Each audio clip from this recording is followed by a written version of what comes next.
Bom dia, queridos. Que bom estarmos mais uma vez, reunidos para estudar um pouco da palavra de Deus, né? Um dia muito agradável hoje, né? E um ótimo dia para conhecer um pouco mais da vontade de Deus. Já estudou a lição hoje? Se não estudou, não perca. Muito boa lição. Hoje é terça-feira, 8 de agosto, né, de 2023. E o título é O Cristo Exaltado, Doador dos Dons, né? Para entendermos melhor, vamos abrir nossa Bíblia em Efésios, capítulo 4, do verso 7 até o verso 10. Ali diz: Mas a graça foi dada a cada um de nós, segundo a medida do dom de Cristo. 8. Por isso diz: Subindo ao alto, levou cativo o cativeiro, e deu dom aos homens. Verso 9. Ora, isto ele subiu, que é, senão que também antes ele tinha descido. Então, claro, automaticamente, se ele subiu é porque ele tinha descido, né? Descido às partes mais baixas da terra? Uma pergunta. Aquele que desceu é também o mesmo que subiu acima de todos os céus para cumprir todas as coisas. Então Jesus ele desceu, veio até nós, mostrou a, porque veio, morreu, sofreu em nosso lugar e logo após ele subiu com milhares e milhares de testemunhas, né? Então, se você ainda não acredita em Jesus, os relatos são bem claros, né?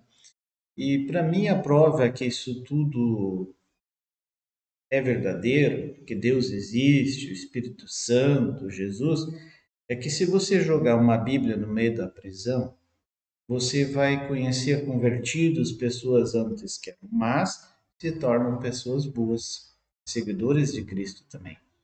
E se você jogar qualquer outro livro no meio, não vai acontecer nada, né? Isso é a maior das provas, né? Além de outras bem maiores, né? Mas ali, esse texto quer dizer que Jesus subiu. Então, ele, quando ele subiu, o que ele mandou? O Espírito Santo. Então, o texto é bem claro. Ele subiu e depois mandou o Espírito Santo, onde milhares de pessoas se converteram no mesmo dia, né? Isso é um outro fato muito importante que prova, né? Porque os discípulos, quando a descida do Espírito Santo lá no Pentecostes, né? O que aconteceu? Eles falaram na sua língua, só que as pessoas entenderam cada um na sua língua, né? E isso é um poder de Deus. Isso não é humano, isso é uma coisa além da nossa compreensão. Então, mas o mais importante é que Cristo ama você e a mim. Não importa que os outros dizem que Deus não existe, alguns até dizem que Deus é um Deus que as pessoas inventam na fraqueza. Isso não tem nenhum sentido, porque é muito complexo as coisas. Você tem que orar e estudar a palavra de Deus. Uma vez eu escutei uma história de um senhor que estava defendendo a Bíblia, Deus, e um outro jovem que não o defendia, dizia que Deus não existe, a palavra de Deus é uma invenção, que Deus é para os fracos. E esse senhor pegou uma laranja e começou a descascar ela. E o jovem disse: tá, mas ele quer me provar que Deus existe descascando uma laranja? E esse senhor calmamente foi descascando a laranja, descascando. De repente ele experimentou a laranja. E aí esse senhor perguntou: essa minha laranja, ela é doce, amarga? Que gosto ela tem? Eu disse: como é que eu vou saber? Não é eu que estou experimentando? É exatamente isso. Experimente Deus primeiro, para depois falar sobre algum.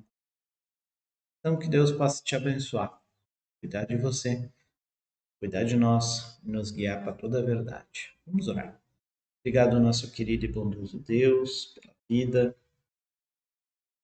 que o Senhor deu a sua vida pela nossa. Abençoe a cada um que está escutando esse vídeo. E perdoa-nos os falhos, nossos erros e nossos pecados. Em nome de Jesus. Amém, Senhor. Queridos, até amanhã. E lembre-se, não só de pão viverá o homem, mas de toda a palavra que sai da boca de Deus. Até mais.